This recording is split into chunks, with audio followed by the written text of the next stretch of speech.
4 দিন ধরে অবিরাম রক্ত ঝরছে গাছ থেকে। শুনতে অবিশ্বাস্য মনে হলেও ঘটনাটি একেবারেই বাস্তব বলছেন গ্রামবাসীরা। চন্দ্রকোনা 1 নম্বর ব্লকের লক্ষ্মীপুর গ্রাম পঞ্চায়েতের নতুন গ্রামের এমনই ঘটনায় শোরগোল, তা দেখতে ভিড় জমছে।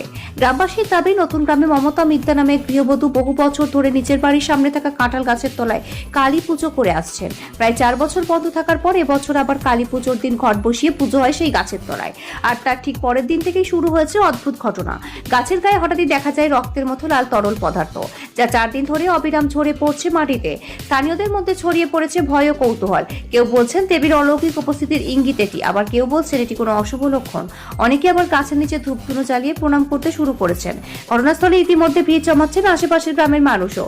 কেউ ছবি তুলছেন, কেউ ভিডিও করছেন, আবার কেউ চুপচাপ দাঁড়িয়ে তাকিয়ে আছেন রক্তাক্ত সেই গাছের দিকে, যেন কোনো অলৌকিক রহস্যের সাক্ষী। তবে প্রশাসন ও বন দপ্তর সূত্রে জানা গেছে বিষয়টি বৈজ্ঞানিকভাবে খতিয়ে দেখা হবে।